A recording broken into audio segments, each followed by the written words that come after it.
Hola a todos. Hoy es lunes, 18 de mayo de 2026, y nuestro querido amigo Larry Johnson está aquí con nosotros. Larry Johnson is here with us. Welcome, Agni. Eftersom the personagens de Ni, Emal, y Romari Silenio. ¿Cómo va todo, Larry? Hey, we're just watching. Is the world going to blow up? Bueno, estamos simplemente observando. Va a estallar el mundo. Estamos en una situación en la que parece que los saudíes y los cataríes tienen el poder de veto sobre si esta guerra se va a expandir o si va a terminar con Irán controlando el estrecho de Hormuz. Así que tengo la esperanza de que los saudíes reconozcan que no hay un camino viable hacia adelante. Si llevan a cabo más ataques contra Irán, o si facilitan o permiten que Estados Unidos los realice, va a ser devastador para ellos. Y creo que Irán, de hecho, se siente cada vez más seguro con cada día que pasa, en parte por los esfuerzos de Rusia y China para construir esta nueva arquitectura de seguridad. No está recibiendo mucha atención en el mundo, pero hay una actividad clara en ese frente. No es solo palabrería, son palabras respaldadas por acciones. Así que ya veremos.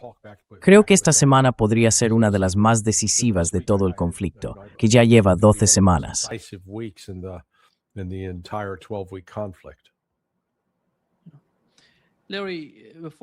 Larry, antes de entrar en el conflicto, en los problemas y en las propuestas de ambas partes, hemos tenido una gran explosión en Israel, y ya hemos visto las imágenes.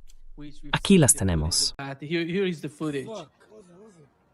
Well, okay, let's be precise. Bueno, vale, seamos precisos. Tú y yo no tuvimos esa explosión, pero Israel sí. Sí, cuando lo vi, alguien dijo, oh, esto es una prueba. ¿Qué clase de prueba es esa?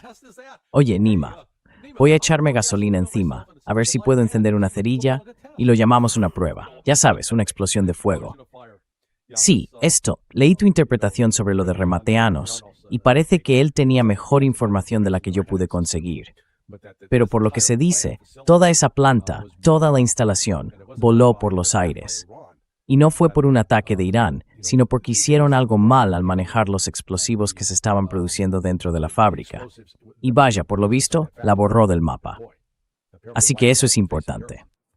So that's significant. And I surmised my Y mi hipótesis sobre por qué ocurrió esto es que Israel había decidido intentar mejorar o ampliar uno de sus sistemas de armas, o acelerar el desarrollo de un nuevo sistema de defensa aérea, porque saben que se avecina un nuevo ataque contra Irán.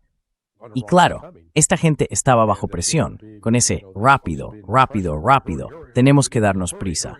Y a veces, cuando se hacen las cosas con tanta prisa, pueden ocurrir accidentes. Eso parece ser lo que pasó. Aunque bueno, estaría encantado de que se demostrara que me equivoco. Pero no fue una explosión normal, no fue una explosión cualquiera. Antes de esto llevábamos 5 semanas de ataques con misiles por parte de Irán, y nunca vimos un impacto que provocara una explosión así, con esa enorme nube en forma de hongo que salió de la fábrica. Así que, sí, fue algo importante. mushroom cloud that came up out of that factory. So this was significant. Yeah. Larry, the region that this Sí, Larry, la zona donde ocurrió esta explosión está aquí, en este mapa. Y como mencionaste, Andrei Martyanov dijo que se trata de una fábrica en Tomer y afirma que las áreas de alrededor quedaron destruidas. Esa fábrica producía motores para casi todos los misiles de Israel, incluidos los propulsores del Arrow 2 y del Arrow 3, e incluso para satélites. Creo que esto va a afectar a todos los sectores en Israel. Por cierto, nadie está hablando de ello. Yeah, Nobody's talking about it, by the way. yeah. Well, when you get a disaster like that, Sí, bueno, cuando ocurre un desastre así, no quieres ir por ahí contándolo a todo el mundo. Pero ya sabes, parece bastante importante, porque si es ahí donde desarrollan todos los motores de cohetes y demás, pues claro, vas a tener combustible de cohete cerca para probar esos motores. Y otra vez, se ha dicho que esto era una prueba, pero yo nunca...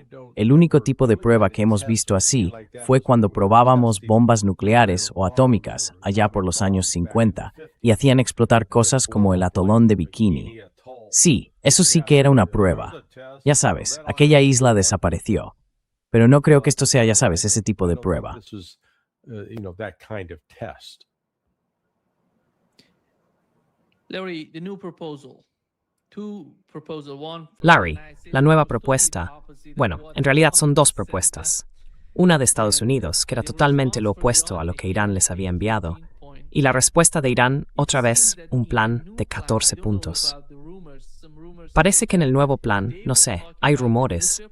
Algunos dicen que se hablaba del programa nuclear de Irán, pero no del arma nuclear, no del programa nuclear en sí. Da la impresión de que hay, en algún punto, o en un par de puntos, una referencia a que Irán no debe seguir ningún tipo de programa que lleve a conseguir armas nucleares. Algo por el estilo. No sé si esos rumores son ciertos, pero tenemos esas dos comunicaciones, las propuestas que van y vienen. Y por otro lado, hemos visto el aumento del despliegue militar, la forma en que Estados Unidos se está preparando para la guerra. Y Donald Trump dijo que el reloj está corriendo. ¿Qué tan posible es que haya una nueva ronda de guerra? Oh, it's very. The U.S. plans are. Oh sí, los planes de Estados Unidos están listos para entrar en acción. La cuestión es si Trump va a ejecutar la orden. Eso es lo único que están esperando. Así que, en mi opinión, el bloqueo viene de los saudíes, los cataríes y los kuwaitíes, porque vimos hace 2 semanas cómo los saudíes y los kuwaitíes le dijeron a Estados Unidos, no vais a usar nuestro espacio aéreo para vuestro proyecto Libertad. No va a pasar. Y Trump tuvo que cancelarlo. Dijo algo así como, lo estamos pausando. Vale, buena pausa. Pero lleva parado 2 semanas. Es más que una pausa, lo han cerrado, por decirlo en términos militares. Así que la decisión ahora de relanzar o reiniciar la guerra deja a Estados Unidos con una única opción viable, el poder aéreo. The only viable option for the United States is air power. And let me explain why. Y déjame explicar por qué los saudíes, en concreto, pueden echar todo esto por tierra si no permiten el uso de los KC-135, que están basados en la base aérea Príncipe Sultán, la PSAP. Me enteré el otro día hablando con un vecino cuyo hijo es piloto, vuela los KC-135 y está destinado precisamente en esa base. Y le dijo a su padre, esto es un desastre, no tenemos protección, es horrible. Pero la razón por la que Estados Unidos necesita eso es que creo, la mayoría de los F-35, los cazas que pueden llevar misiles JASSM o Tomahawk y lanzarlos, están basados en Jordania y en Israel. Pues bien, la distancia entre la base aérea, Muwafaq al-Salti en Jordania, y Riyadh es de unos 819 millas. El radio de combate de esos F-35 es de unas 550 millas. The combat radius of those F-35 is about 550 miles. So, you're 300 miles shy. Mira, estás a unos 300 kilómetros de quedarte corto. Te vas a quedar sin combustible antes incluso de llegar a Riyadh. Eso significa que esos aviones tienen que repostar al menos una vez. Bueno, en realidad, un mínimo de 2 veces, quizá más, para poder llegar. Así que digamos que vuelas hasta la costa, hasta el centro del Golfo Pérsico, y desde allí lanzas tus misiles JASS o Tomahawk, porque se lanzan desde lejos.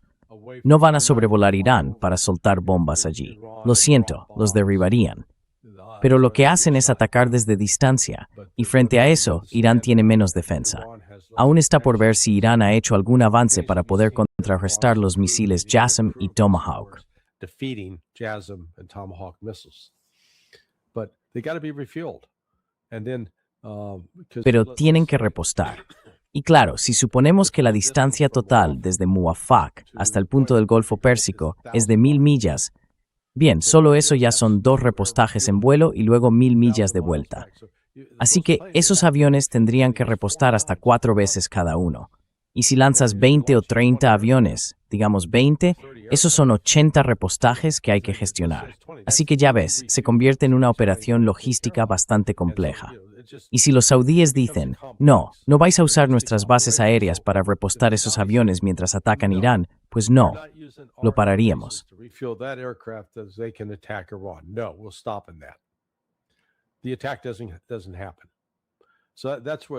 El ataque no ocurre.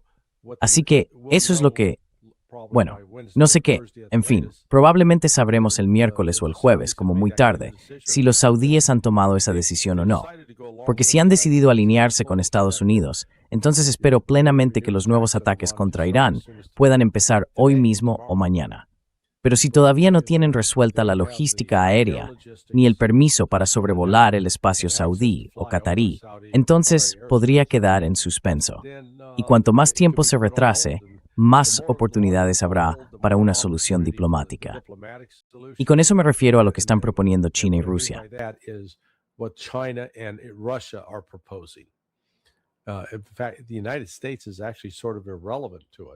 De hecho, Estados Unidos es en realidad más bien irrelevante en todo esto, porque la propuesta chino-rusa consiste en reunir a Turquía, Arabia Saudí e Irán en una alianza estratégica regional.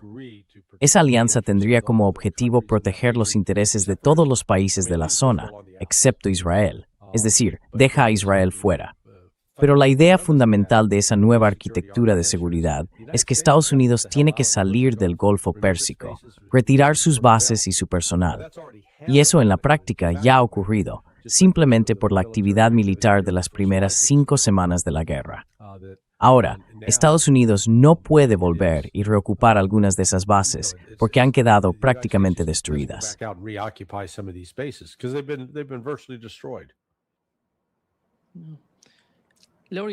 Larry, hasta ahora han pasado 2 cosas importantes. Una de ellas son esas 2 bases secretas israelíes en Irak. Sí, y supongo que no tienen nada que ver con Irak en sí. Todo giraba en torno a Irán. ¿Cómo podían utilizarlos contra Irán? Provocando disturbios, protestas, creando algún tipo de agitación en el país, y así ayudar a Estados Unidos desde fuera y desde dentro. Y cuando hablamos de la realidad de Irak, si construyes 2 bases en Irak, eso va totalmente en contra del derecho internacional. Así que, ¿cómo va a ser eso? No se trata de Gaza ni de Cisjordania, se trata de Irak. It's Tim Terrelling.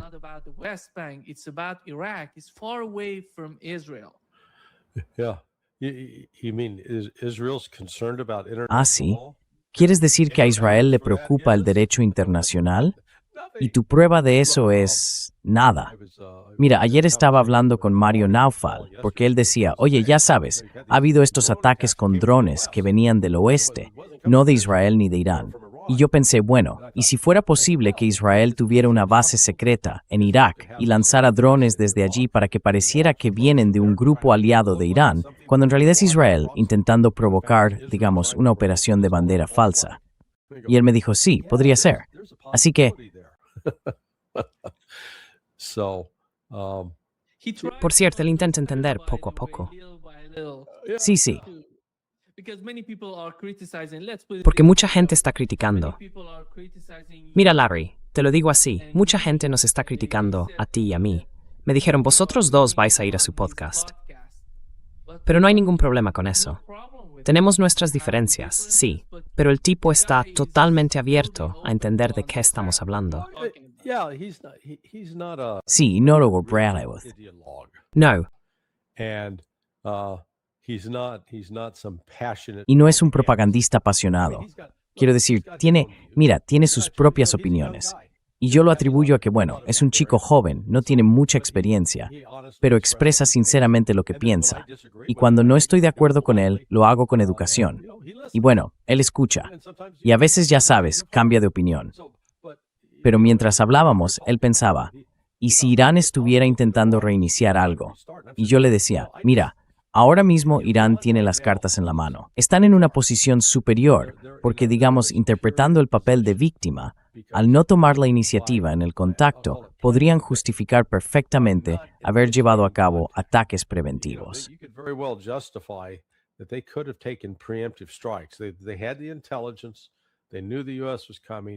Tenían la información, sabían que Estados Unidos iba a atacar, sabían que Israel iba a atacar, así que podrían haber lanzado algunos ataques preventivos, pero no lo hicieron. ¿Sufrieron daños por eso? Sí, sin duda. De hecho, puedo decir que quizá esas chicas del colegio no habrían muerto si Irán hubiera lanzado un ataque preventivo. Es una posibilidad, pero al adoptar ese papel, han dejado muy claro ante el mundo que son la víctima aquí. que no empezaron esto, que no estaban usando la fuerza militar contra Israel ni contra Estados Unidos, que solo han actuado en defensa propia. Y en ese sentido, han conseguido, digamos, situarse en una posición moral más fuerte.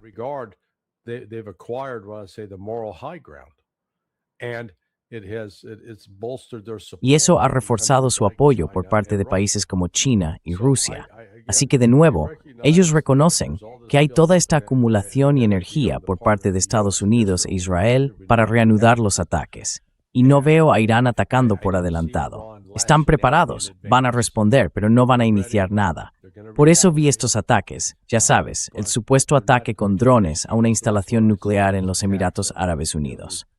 Creo que es una operación de bandera falsa, un intento de provocación por parte de Israel para tratar de provocar una respuesta.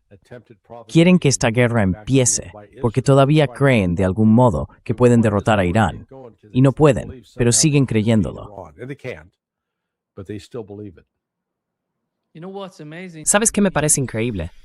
Que Israel le diga a los Emiratos Árabes Unidos, eres mi mejor amigo, lo eres todo para mí. Pero luego están golpeando por todos lados. Sí. Dándoles una bofetada. Ah, Es que ya sabes, lo dicen así, porque contaron que Netanyahu fue a Emiratos Árabes Unidos durante la guerra. Luego dijeron que no fue solo Netanyahu, también estaban el jefe del Mossad, el jefe del Shin Bet y el jefe del Estado Mayor del ejército israelí. Todos en esa reunión. Y después intentaron hacer, yo diría que algunos de esos ataques durante la guerra fueron ataques israelíes contra Emiratos Árabes Unidos.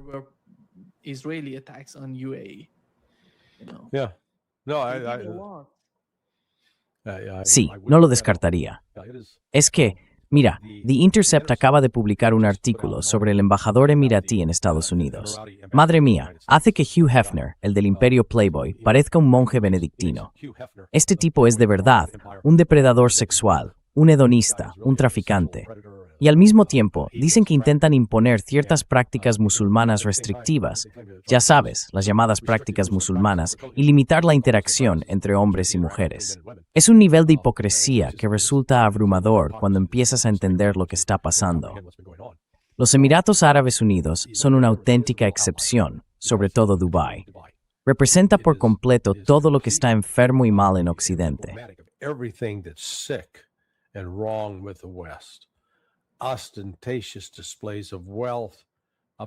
Exhibiciones ostentosas de riqueza frente a niveles terribles de pobreza y privación por parte de trabajadores que tienen que sostener ese estilo de vida. Una cultura del consumo. Y no estamos hablando solo de comida o de bebidas alcohólicas, ya sabes, también de la desviación sexual que allí se celebraba. Y bueno, este ha sido uno de los efectos de esta guerra con Irán. Todo ese modo de vida se ha visto amenazado, socavado, destruido.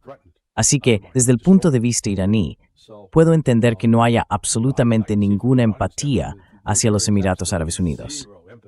Tal vez con algunos de los jeques dentro de ese colectivo emiratí, porque no es solo uno, ya sabes, hay varios.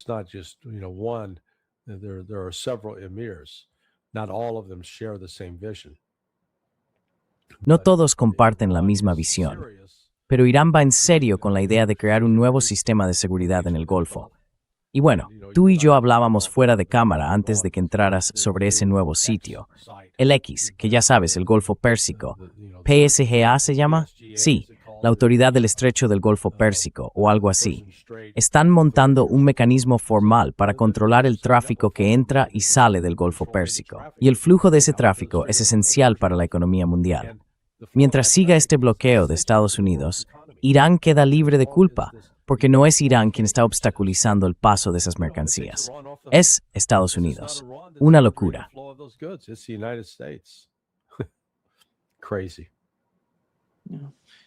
Ismail Lavery, Golfo Pérsico.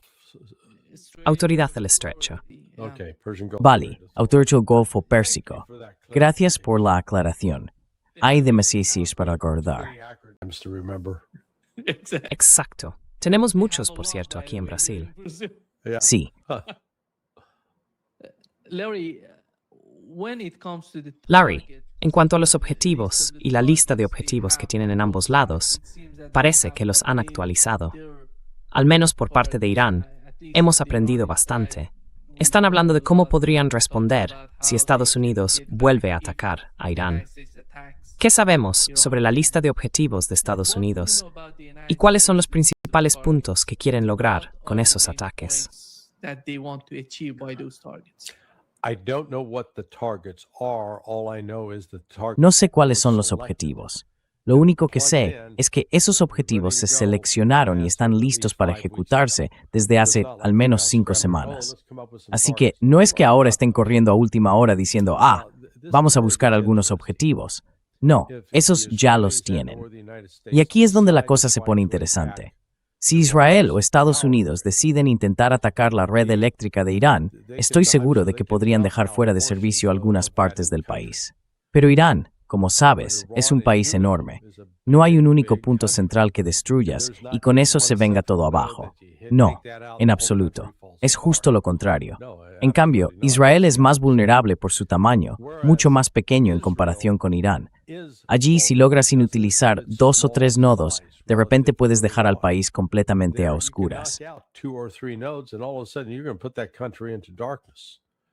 And Israel can't survive with that. Israel no puede sobrevivir en una situación así. Hasta ahora, Irán había evitado atacar esos lugares. Así que todo depende de qué decidan atacar Israel y Estados Unidos en Irán, porque Irán responderá de la misma manera. Si van a por las redes eléctricas, Irán destruirá las redes eléctricas en Israel. Si atacan más refinerías, no será solo en Israel, será también en el Golfo Pérsico. Ahora mismo, si se destruye parte de la capacidad de generación eléctrica en Arabia Saudí o en Qatar, de repente se produciría una catástrofe humanitaria, porque las temperaturas diarias superan fácilmente los 40 grados centígrados. Well into, the 100 degrees Celsius range. So it gets hot. And Así que hace calor. Y si no tienes electricidad, no tienes aire acondicionado, puede que tampoco tengas sistemas de purificación de agua. Todo eso provoca una serie de efectos en cadena que obligarían a la gente a empezar a abandonar la zona. Y creo que ese es otro factor que tienen en mente los saudíes y los cataríes. Saben que Estados Unidos no puede protegerlos de una represalia iraní. Por eso, mientras no se involucren en el conflicto, no tienen de qué preocuparse, salvo por la posibilidad de una operación de bandera falsa israelí, que los haga pensar que es Irán quien los ha atacado, y entonces crean que deben responder o cooperar. So we got to retaliate or we have to cooperate. Yeah. I think, Larry, there is a concept within the Iran Creo, Larry, que hay un concepto dentro de la estrategia iraní que está relacionado con el Islam chií y tiene que ver con el agua. El imán Hussein, que es una figura fundamental en la cultura del Islam chií, sufrió durante aquella batalla que tuvieron, sufrió por la falta de agua. Por eso Irán nunca ataca plantas desalinizadoras ni infraestructuras de desalinización en esos países. Tal vez serían el último objetivo para los iraníes. Pero si atacan las redes eléctricas en Irán, ellos van a atacar las redes eléctricas en esos países, como acabas de mencionar. Sin embargo, las plantas desalinizadoras serían lo último de lo último, porque eso forma parte de la cultura musulmana chií. Y en mi opinión, no llegarían tan lejos. and they don't go that far, in my opinion. Yeah. Well, the fact Sí, of the matter bueno, is la realidad es que, tanto por la intervención china como por la rusa entre bastidores, hay conversaciones y contactos en marcha entre los saudíes y los iraníes, y también con los cataríes y los kuwaitíes. No estoy seguro de los emiratíes. Creo que Irán es bastante más escéptico respecto a mantener contactos diplomáticos positivos con ellos.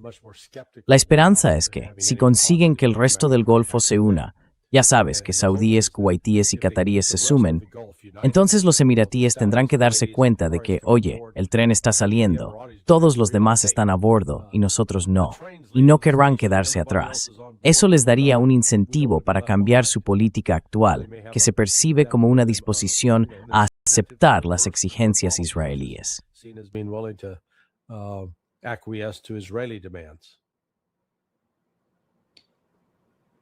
Larry, Is Israel prepared? Larry, ¿está Israel preparado? ¿Y hasta qué punto lo está para la guerra? Va a implicar eso a Estados Unidos, porque Donald Trump está hablando de dos opciones. Una sería atacar a Irán. La otra sería el plan que tenían para abrir el estrecho de Hormuz, el llamado Proyecto Libertad. Y parece que van a escalar, que van a hacer algo al respecto, abrir el estrecho de Hormuz. ¿Y qué pasa con que Estados Unidos retome ese Proyecto Libertad en lugar de atacar a Irán? No sé. ¿Y qué puede ofrecer Estados Unidos dentro de este planteamiento? And what Israel has to offer the United States with that concept. Yeah, Israel doesn't have a lot to offer. Sí, Israel no tiene mucho que ofrecerse a sí mismo. Ya sabes, como hablábamos con nuestro amigo, el profesor Young, Israel no necesita a nadie, no es una potencia regional, construye sus propias bombas y pilota sus propios aviones. Pues no, no es así. Depende de Estados Unidos. Así que, en la medida en que Estados Unidos vuelva a implicarse y básicamente le dé poder a Israel para seguir llevando a cabo ataques, sí, alcanzarán objetivos. Los ataques se harán a larga distancia, con los Tomahawk y los Jazz. Recuerda que el Jazz tiene un alcance efectivo de unos 800 kilómetros. Así que, si estás a unos 160 kilómetros de la costa de Irán y lo lanzas, puede penetrar más de 600 kilómetros hacia el interior. O sea, puedes alcanzar muchos lugares, pero no se trata solo de hacer explotar cosas. But it's not just a matter of blowing things up. That even if you destroy a target on the ground, how does it affect? Aunque destruyas un objetivo en tierra, ¿cómo afecta eso a la capacidad del gobierno para gobernar de verdad, para controlar los recursos, para responder? Ahí es donde Israel tiene sus limitaciones. Porque si Israel actuara por su cuenta, no podría librar ni mantener esta guerra.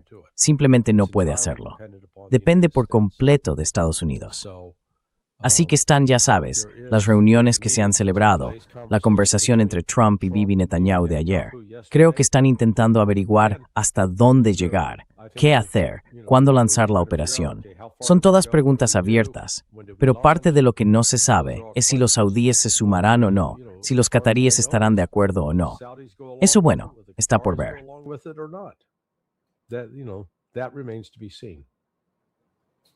We didn't hear about any sort of conversation. No hemos oído hablar de ningún tipo de conversación entre Donald Trump y los saudíes o con el gobierno de Qatar. El propio Donald Trump dijo en su última entrevista que la guerra es porque queríamos ayudar a Israel, Arabia Saudí, Qatar, a todos los países del Consejo de Cooperación del Golfo, pero la comunicación es solo entre él y Benjamin Netanyahu. Ninguno de estos países, al menos por lo que sabemos, parece haber tenido ningún tipo de contacto o conversación entre los dos jefes de Estado, por decirlo así, el príncipe heredero de Arabia Saudí y Donald Trump, por ejemplo. Crown Prince of Saudi Arabia and Donald Trump, for example. Sí, no hay ninguna duda de que Estados Unidos está completamente supeditado, sino directamente bajo el control del lobby sionista. Y bueno, la otra parte de esta historia será lo que ocurra mañana, martes, en las primarias al Congreso en Kentucky, con Thomas Massie, que ha pedido registrar a AIPAC bajo la ley FARA como un grupo de presión extranjero, cosa que desde luego debería hacerse. Los partidarios sionistas, todos esos actores externos, esos israelíes, incluida Miriam Adelson, que es israelí, no es realmente estadounidense, es israelí. Ahí es donde va primero su lealtad. Han invertido millones de dólares. Nunca ha habido una elección en la historia de Estados Unidos en la que se haya inyectado tanto dinero extranjero contra un solo candidato. Si Massie pierde, eso demostrará el poder del dinero extranjero. Massie loses, it's going to show the power of foreign money. But if Massie survives, and this is Pero si Massie logra sobrevivir y eso se rechaza, eso va a enviarle un mensaje devastador a Trump. Y entonces ya sabes, todos sus intentos de atacar a Massie y difamar a Massie se le van a volver en contra. Y oye, espero de verdad que eso pase. Lo digo en serio. Conozco al oponente de Massie, Ed Gowron. Lo conocí por primera vez hace 29 años, cuando coincidimos en un proyecto. En aquel momento él era un SEAL de la Marina en activo. Era el coordinador de ejercicios de una maniobra militar estadounidense en la que yo trabajé, que se celebró, curiosamente, en Jacksonville, Florida.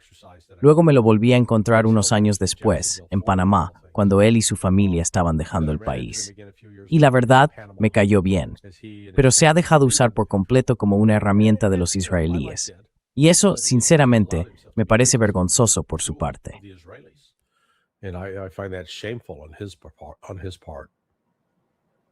Hasta ahora han gastado algo así como $10 millones. Creo que es más que eso. Sí, creo que es más que eso. Pensaba que se acercaba a unos $20 millones. Es una cifra, una locura. Increíble. No se trata solo del dinero en contra de Massey, es sobre el propio Donald Trump. Pete Hegseth dijo que teníamos al vicepresidente de Estados Unidos, J.D. Vance, yendo en contra, atacando a Thomas Massey. Están haciendo todo lo posible por apartarlo. No lo había oído. Así que Vance salió y atacó a Massey. No, no lo había oído. Sí, le atacó. Dijo que Thomas Massey votó en contra de todas y cada una de las resoluciones que queríamos aprobar y que está en nuestra contra, que está en contra del partido y que tiene que ser apartado del poder. Ya bueno, mierda, entonces que le den a Vance. Sabes, tenía algo de esperanza en que pudiera representar una opción moderada, una alternativa a Trump. Pero es solo otra marioneta. Así que... MNC J.D. Vance no tiene furias. Sí, no, Stargrafo. Terry, did there allow Scourge go?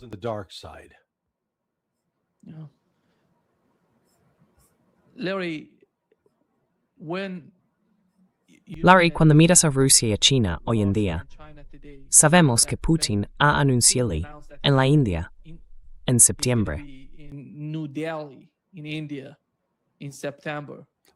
Ah, vale.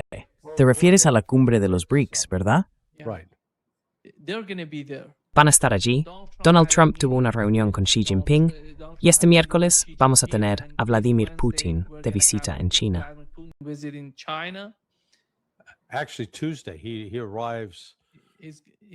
En realidad, el martes llega a China en unas 10 o 12 horas. La reunión va a ser el martes o el miércoles. Creo que llega el martes. Puede que llegue tarde, pero la reunión será el miércoles.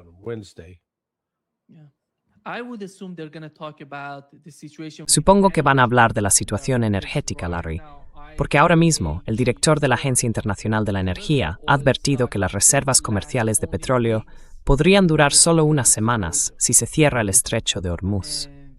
¿Y cuál es la naturaleza de esas conversaciones? ¿Cuál es la política de Rusia y de China? ¿Les preocupa la crisis energética a nivel mundial? ¿O en realidad están más pendientes de lo que pasa con el caso de Donald Trump, su gobierno y sus políticas hacia Rusia y China? ¿O quizá lo que más les importa es Oriente Medio?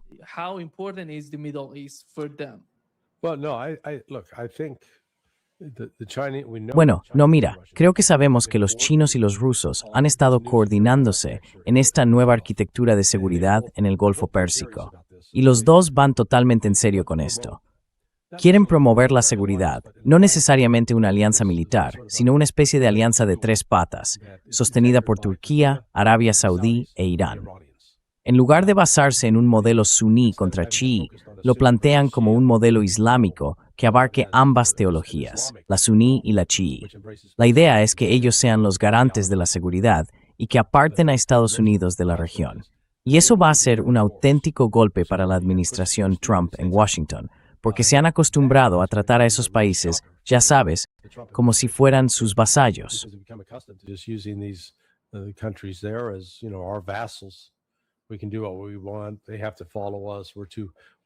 Podemos hacer lo que queramos. Ellos tienen que seguirnos. Somos demasiado poderosos. Necesitan nuestros dólares, ya sabes, ese tipo de cosas. Porque mira, sigo insistiendo en este punto, y pido disculpas si la gente se cansa de oírme repetirlo. Pero básicamente, hay dos pilares que sostienen el papel hegemónico de Estados Unidos, eso de ser el rey de la colina en el mundo. Uno de ellos es que Estados Unidos puede financiar sus déficits a costa de otros países, que otros países siempre compran deuda estadounidense, siempre invierten en bonos del tesoro, sin importar lo que pase en el mundo. Así que Estados Unidos siempre ha tenido eso como una especie de garantía. Podemos acumular déficits como estamos haciendo ahora. Nos estamos acercando a los 40 billones de dólares. Pero otros países seguirán comprando nuestros bonos del tesoro. But other countries would buy our treasury bills. Then the second and related to that. Luego, el segundo punto, que está relacionado con eso, era el del petrodólar, que cualquier transacción en el comercio internacional, sobre todo en la compra de petróleo, tenía que hacerse en dólares. Ya sabes, si no lo hacías en dólares, no lo comprabas. Esa era la creencia. Bueno, pues eso se ha desmoronado. Así que estamos viendo, en ambos frentes, un movimiento de alejamiento del petrodólar. No es algo abrumador todavía, pero el yuan chino está empezando a ocupar cada vez mayor del mercado en las compras de petróleo. Y los rusos han declarado, oye, vamos a comprar con yuanes chinos, o si quieres comprar nuestro petróleo, págalo en yuanes. Estoy seguro de que ese es uno de los temas que Putin y Xi van a tratar, cómo seguir impulsando y ampliando este proyecto.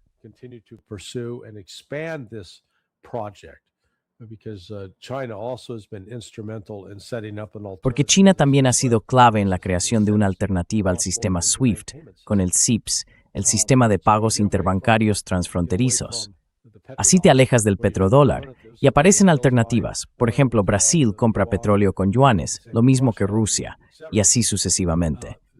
Luego está el tema de la deuda. En lugar de que China compre más, está vendiendo. Japón también está vendiendo. De repente, Estados Unidos no consigue colocar sus bonos. Los tiene a la venta, pero nadie los compra. Y si no los compran, no entra dinero en el sistema monetario estadounidense. Eso crea las condiciones para una recesión en Estados Unidos, porque ya no puede financiar su déficit, a menos que se endeude consigo mismo. Esos dos factores, esos son los que están en juego. Y estoy seguro de que forman parte de la conversación estratégica que mantendrán Putin y Xi.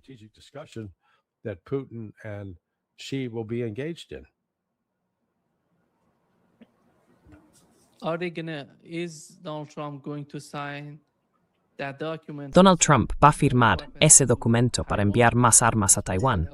Son más de 11.000 millones de dólares. Y sé que una de las principales preocupaciones del gobierno chino en esa visita que tuvieron era precisamente el tema de Taiwán. Pero Donald Trump y la administración Trump, bueno, no se trata solo de la administración Trump. Estados Unidos no va a renunciar a Taiwán. Y por cierto, es un asunto importante, no solo para los republicanos, sino para los dos partidos en Estados Unidos. ¿Y cómo va a beneficiar eso a Donald Trump? ¿O hay, digamos, algún tipo de acuerdo secreto entre Donald Trump y Xi Jinping sobre el caso de Taiwán? Y de alguna manera, China está ayudando a Estados Unidos en Oriente Medio. Hago esta pregunta porque escuchamos esos rumores entre nuestra audiencia. Quería que hablara de eso. Esa no es mi pregunta. Adelante.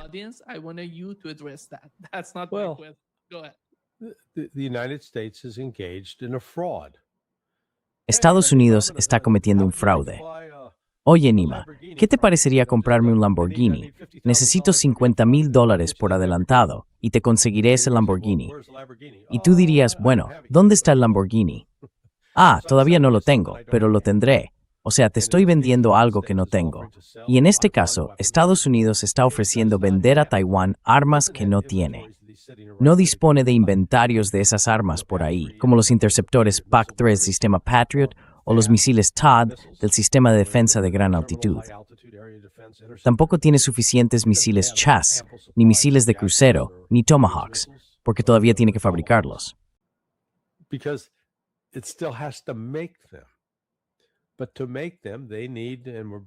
Pero para fabricarlas, necesitan, y volvemos a lo que creo ya comentamos antes, los minerales de tierras raras. Sin esos minerales, Estados Unidos no puede producir esas armas, y si no puede producirlas, tampoco puede entregarlas. Aún así, las estamos ofreciendo a la venta. Por eso veo a los chinos tranquilos diciendo, vale, adelante, firmad el acuerdo. No se van a enfadar, porque saben que tienen las reservas de tierras raras y que no están enviando ninguna a Estados Unidos. Así que Estados Unidos puede firmar todos los acuerdos imaginarios que quiera, pero no tiene la capacidad real de producir esas armas. Esa es la clave.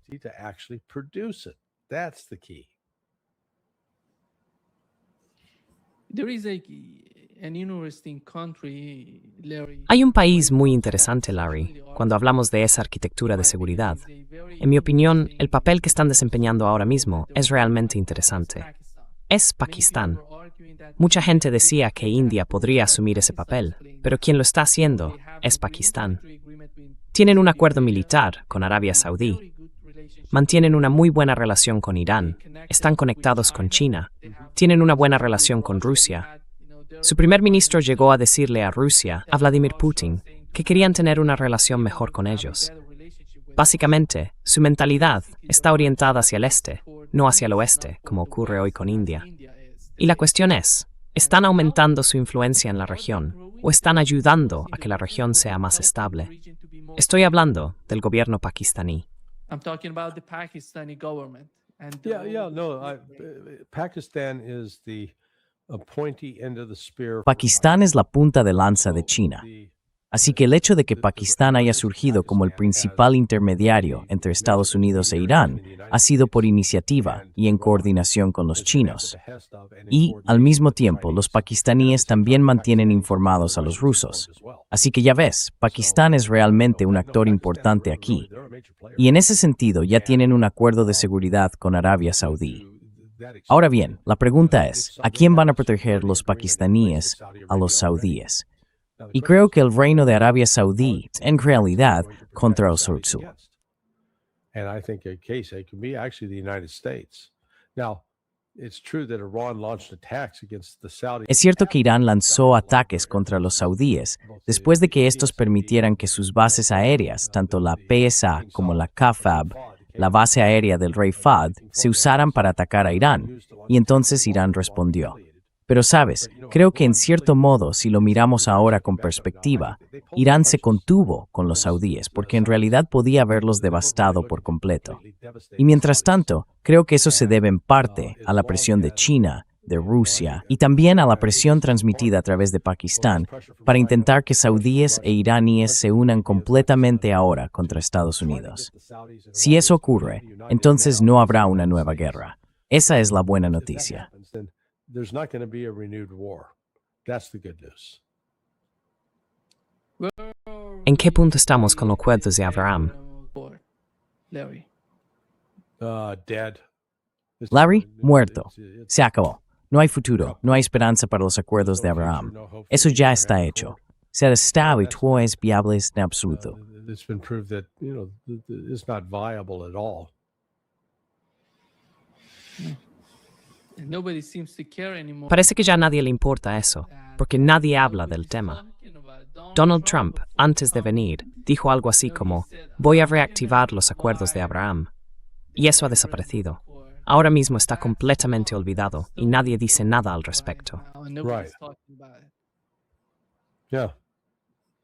Yeah, no, it's Sí, no, ya está hecho.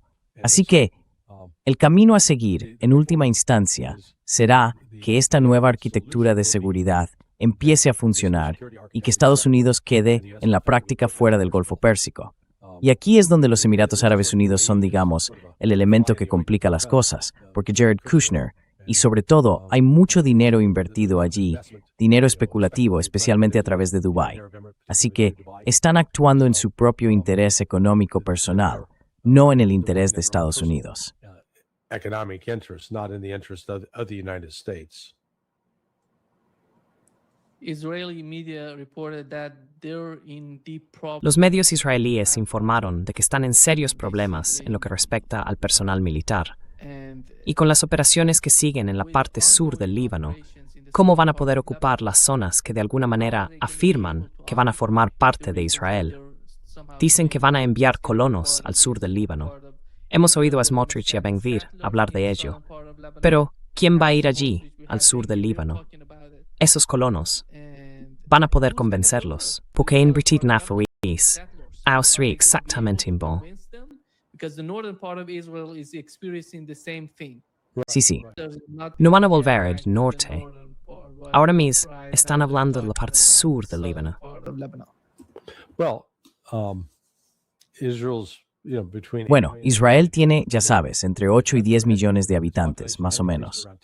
La población del país había crecido hasta unos 10 millones. Pero con el inicio de la guerra, el 7 de octubre de 2023, mucha gente salió del país. Así que si miras el tamaño de las Fuerzas Armadas israelíes ahora mismo, verás que son sobre todo reservistas. No tienen un gran ejército permanente. Los reservistas son la mayor parte del conjunto. Creo que la última cifra que vi era que habían activado a unos 300,000. Así que bueno, ese es el tamaño. Si lo comparas, por ejemplo, con el ejército de Turquía, pues es más o menos el mismo tamaño. Creo que lo estuve comprobando mientras hablábamos, solo para asegurarme. I think I was just looking up while we're talking just to make sure. Yeah, so the peak mobilization. Sí, bueno, la movilización máxima tras el ataque del 7 de octubre fue de entre 300,000 y 360,000 reservistas. Desde entonces, esa cifra ha bajado mucho. Pero si miras la capacidad total, el número total de Israel ronda los 400,000. Así que si vas a llevar a cabo una operación militar en Gaza con fuerzas terrestres, otra en el sur del Líbano también con fuerzas terrestres, y otra en Siria, estás estirando sus recursos más allá de lo que pueden asumir. Quiero decir, mira, en Estados Unidos, el tamaño actual de nuestro ejército es de 452,000, y tenemos una población de entre 310 y 320 millones de personas. Israel intenta poner en acción a 400,000 con una población de 8 millones. Lo siento, pero esos números simplemente no cuadran. Sorry, those numbers just don't work. Larry, do you see Turkey? Larry, ¿ves a Turquía entrando en juego? Porque mencionaste que desde que empezó la guerra en Gaza, han destruido todo en Gaza, en Cisjordania, y ahora también en el Líbano. Hemos oído que Turquía, de alguna manera, está enviando petróleo o gas a Siria a Israel, lo cual es importante, por cierto, alrededor del 40%, algo así, hacia Israel. Pero ¿qué pasa con el papel de Turquía y con su estrategia? ¿Cuál es exactamente? ¿Qué podemos decir de ellos? Porque cuando se trata de Gaza, tienen que tener algún tipo de entendimiento sobre Gaza y los palestinos. They have to have some sort of understanding about Gaza and Palestinians. Well, I'm not sure they are clear on their strategy. Bueno, no estoy seguro de que tengan clara su estrategia. Ya sabes, han tenido distintas estrategias. Quiero decir, si Erdogan actúa por su cuenta, lo que quiere es recrear el imperio turco, por así decirlo, el imperio otomano. Y en ese sentido, lo que busca es formar una alianza que se extienda por el Cáucaso, por Armenia, por Azerbaiyán, para que Turquía vuelva a ser la potencia dominante en la región. Well, the preeminent power again in the region. Sorry for interrupting you. Perdona que te interrumpa, Larry. El concepto que acabas de mencionar creo que puede integrarse en la nueva arquitectura de seguridad de la región de la que hablabas.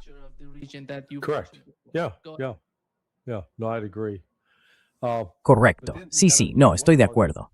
Pero entonces hay que preguntarse, ¿están los turcos escuchando a los israelíes, al expresidente, quizá pronto de nuevo presidente, cuando dijo que, una vez que se ocupen de Irán, tendrán que ocuparse de Turquía?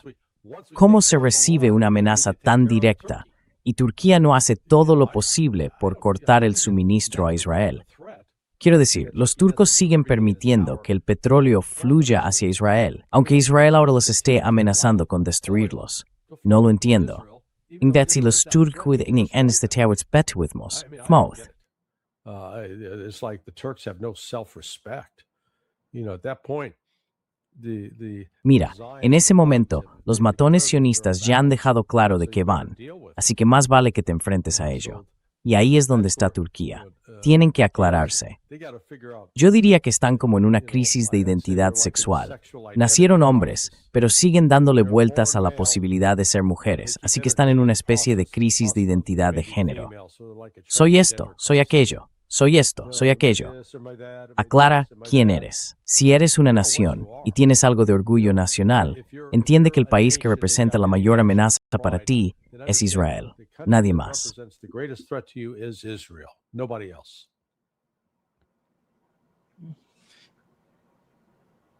Larry, Larry, la guerra en Ucrania ya sabes, no tiene fin. Parece que el conflicto sigue adelante. ¿Cuál es, en tu opinión, el tema principal de la guerra en Ucrania que se tratará en la nueva reunión del martes o el miércoles entre Vladimir Putin y Xi Jinping? ¿Y qué aspecto de la cuestión ucraniana crees que podría abordarse en ese encuentro?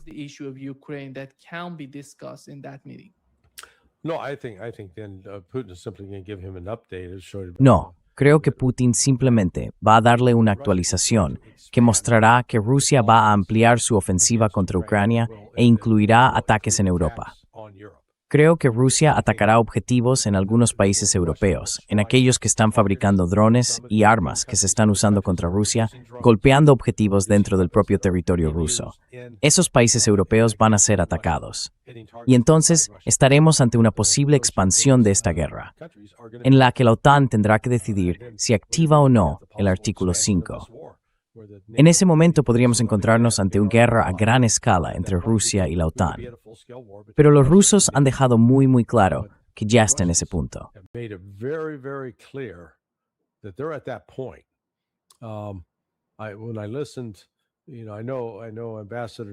Cuando lo escuché pensé, conozco al embajador Dmitry Polyansky. Ahora es embajador ante la Organización para la Seguridad y la Cooperación en Europa, la OSCE, que creo que está en Viena, en Austria. Y bueno, el embajador Polyansky es un diplomático muy medido. No es alguien que improvise, no es una figura que salga y hable sin pensar. Cuando dice algo sobre lo que Rusia está dispuesta a hacer, lo dice porque ha recibido instrucciones y autorización no solo de Sergei Lavrov, sino también de Vladimir Putin. En realidad, está expresando la política oficial de Ramsey.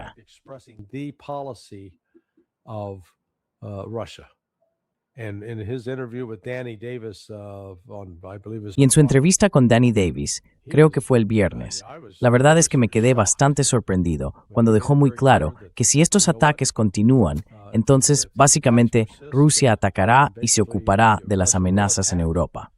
Así que esto no es una amenaza vacía, no es fanfarronería. Lo que está diciendo es que la presión ahora es tal que Rusia va a poner fin a esta guerra en Ucrania. Va a terminarla por la vía militar. Y parte de ese final consiste en destruir el apoyo logístico que llega desde Europa, desde Alemania, desde Rumanía, desde Polonia especialmente, y también desde Francia.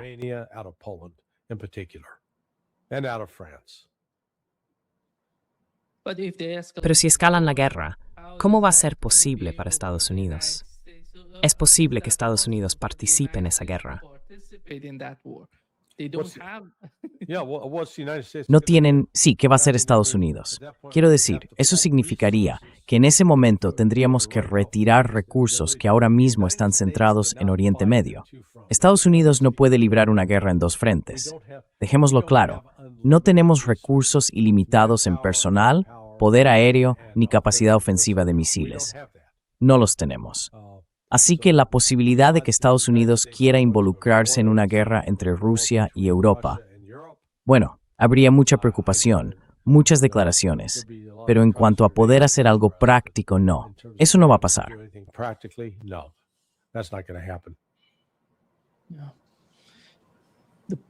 Sí, verás, las dos guerras, una a las puertas de Rusia y la otra en las de Irán, están fracasando porque es Estados Unidos quien va allí a luchar contra ellos. No son ellos los que vienen al patio trasero de Estados Unidos a pelear contra el país. Nadie está dispuesto a hacer eso, por cierto. China no va a hacerlo.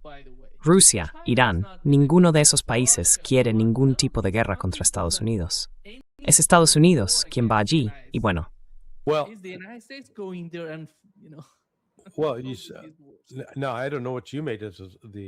No sé qué opinas de la amenaza que leí, y no he comprobado si era de hecho una política oficial del gobierno iraní, pero algunos funcionarios iraníes dijeron básicamente que si Estados Unidos les ataca otra vez, tienen misiles balísticos intercontinentales capaces de alcanzar Washington y Nueva York, y que los usarían. Y yo pensé, vaya, eso sí que sería impactante. Así que veremos qué pasa. Quiero decir, si Estados Unidos lanza un nuevo ataque contra Irán, entonces Irán estaría totalmente justificado en responder así. Lo que pasa es que no sé si realmente tienen esa capacidad o si solo están hablando por hablar. Espero que no tengamos que averiguarlo.